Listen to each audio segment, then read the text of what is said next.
रंग बेरंग पुष्प आभूषणे प्रकृति राणी आभूषित साबासी यही सुबास को जहा पाई पवन सुबासित कविताटी मोर हेउची शीत रूपरे पर्यवेसित थरई शीते काहार ओठे आउ काहा दांत कटकट सरिलाणी एठी हेमंत पाठ खोलिला शीत बही मलाट अलसुआर काम मठ मठ छाड़ी खट भारी कटक जिला चौदार महाविद्यालय ओडिया साहित्य विभाग स्टोरी इमेज तरफ शीतर निया पिरती चिया कार्यक्रम अनुष्ठित हो जाइछि।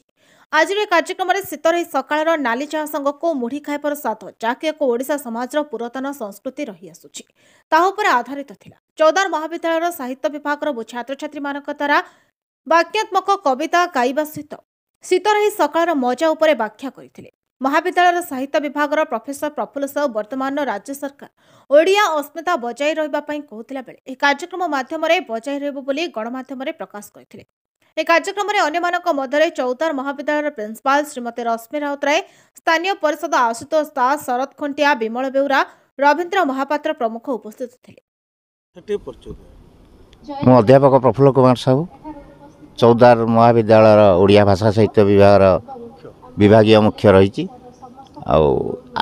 आज कार्यक्रम विषय पिला माने भूली जाउचंती पुराणा कथा को से माने भूली जाइचंती कि देखी ना आज पर्यंत काकर बिंदु धान गदा नुआ पाड़र वासना कि शीतर महम महक माणवसार झोटी जेता तेणु यही सब को आखि आगे रखी मु ये कार्यक्रम स्थिर करी शीतर निया पिरती चिया ओडिया अस्मिता को बचाई सरकार विभिन्न कार्यक्रम यह निश्चय प्रयास एवं से जानिबा दरकार सरकार पाखे आपण मैंने नहीं पहुँचे देवे जे यही कार्यक्रम चौदार महाविद्यालय ओडिया भाषा साहित्य विभाग अनुष्ठान करुछि। मु रश्मि राउतराय प्रिंसिपल चौदार कॉलेज। आज कार्यक्रम होची गोटे आम कवितार आसर रखीचु शीतुआ सकाळ शीत ऋतुर आम केमती चादर घोड़ी आम गोटे कवितार आसर रखीचु।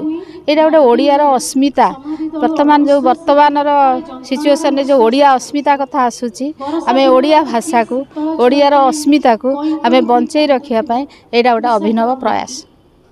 चौदार दीपक मंगराज का रिपोर्ट नायवती टीवी।